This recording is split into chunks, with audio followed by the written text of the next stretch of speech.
changer. Non, non, c'est bon. Alors, je m'appelle Éric Soubéran, je suis le directeur de l'entreprise laitière de Sauvin, à Sauvin.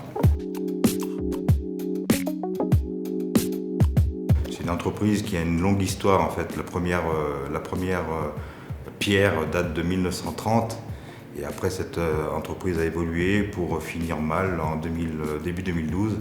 Elle a fermé complètement et j'ai repris en fin 2012. Alors moi je suis fromager de métier, j'ai passé toute mon enfance et mon adolescence dans la Loire. Après je suis parti en Haute-Savoie, j'ai fait l'ENIL, École nationale d'industrie du lait. Après je suis revenu sur la Loire, je me suis mis à mon compte en vente de fromage sur les marchés. Puis en 2012, quand ici ça a fermé, j'ai décidé de la reprendre avec le peu de moyens que j'avais, mais bon, finalement ça fait bientôt 10 ans et on est encore là. Non, parce que je n'avais pas forcément les moyens financiers pour les reprendre, donc c'est un concours de circonstances, le fait que cette fromagerie ferme. Donc j'avais un CV, des idées, et après derrière il me manquait que l'argent. Et puis l'argent, comme l'argent ne peut pas être un problème, on a continué à avancer et on a trouvé des solutions pour en arriver où on en est. J'ai une fierté au niveau de mon entreprise en elle-même, ça veut dire que je ne suis pas tout seul à travailler, hein. J'ai une vingtaine de salariés et tout seul j'aurais jamais rien fait. Et puis j'ai mes paysans, hein. Mes paysans sont là, j'en ai aussi une vingtaine qui ont cru en moi et on a réussi à développer la qualité du lait pour faire ce que je voulais au niveau de la fonte de Montbrison. Et puis derrière des salariés qui m'ont suivi, alors certains qui sont là depuis le début, d'autres qui sont arrivés après, mais voilà, on est sur une PME, donc forcément il faut que ça soit un peu familial entre guillemets pour y arriver. Et c'est grâce à eux aussi qu'on en est là. Donc moi je suis surtout sur le groupe Ferrandez parce que c'est quelque chose qui me plaît, voilà, sur cette vache qui est un petit peu en disparition, donc il y avait un intérêt. Il y en a plein en fait. Si on parle produit, la fonte de Montbrison est un produit qu'on n'apprend pas dans les écoles. Il n'y a aucune école, aucune ENIL, donc ce que je vous ai dit tout à l'heure, hein, c'est l'ENIL qui forme les fromagers. L'ENIL de La Roche-sur-Foron que j'ai faite était plutôt sur les produits de Savoie.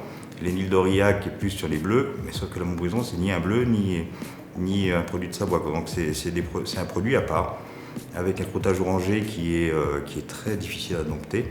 Et en fait, l'anecdote, c'est que ça fait 10 ans qu'on y est dessus, ça fait 10 ans qu'on apprend, quoi. Quand j'ai démarré, on m'a dit « tu n'y arriveras jamais, la fonte de Montbrison, c'est impossible.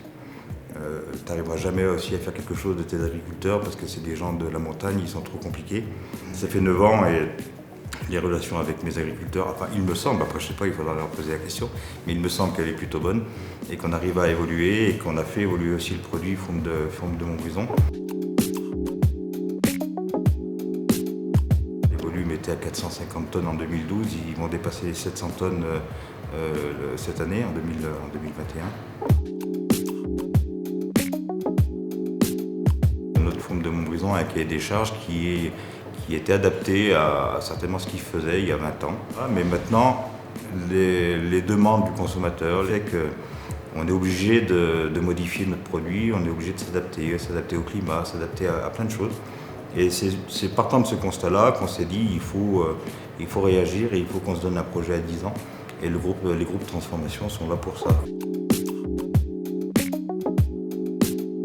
Alors l'AOP, moi j'en ai deux. Il y en a une que j'ai citée, la fonte de Montbrison. J'en ai une deuxième qui est la fonte d'Ambert. Là, je vais me faire lyncher un peu quand je dis ce mot-là. Non, attends, on n'a pas fini, l'AOP. Non, mais attends, tu crois quoi, toi? En fait, l'agriculture de montagne est plutôt compliquée. Elle est difficile, on a un climat rude, donc ça veut dire qu'on a besoin aussi d'avoir un lait qui rémunère un peu mieux. Et il n'y a que l'AOP en fait qui peut faire ça. Il n'y a que l'AOP qui peut faire vivre les montagnes.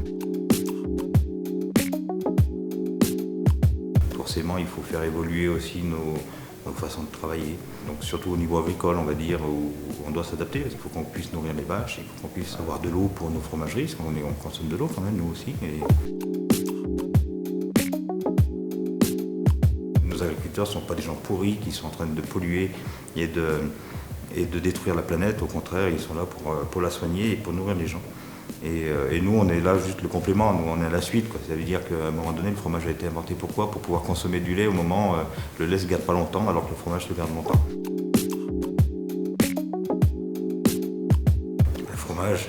Le fromage. Voilà. Le fromage c'est la vie, ouais. C'est une richesse le fromage. Alors je parle pas que de la matière grasse, hein. On voit d'ailleurs qu'elle a de l'effet sur moi, la matière grasse du fromage. C'est un produit vivant, c'est jamais pareil. Avec une même matière première, on peut faire plein de choses. Je pense que la Faume de Montbrison et la Ferrandaise, il y a du sens à ce qu'il y ait une association à un moment donné qui se fasse. Pas que de faire que de la Faume avec du lait de Ferrandaise, on est bien d'accord. Mais il y a certainement une niche à créer qui passe aussi bien pour la Faume que pour la race qui avait quasiment disparu et qui à la base était chez nous, quoi.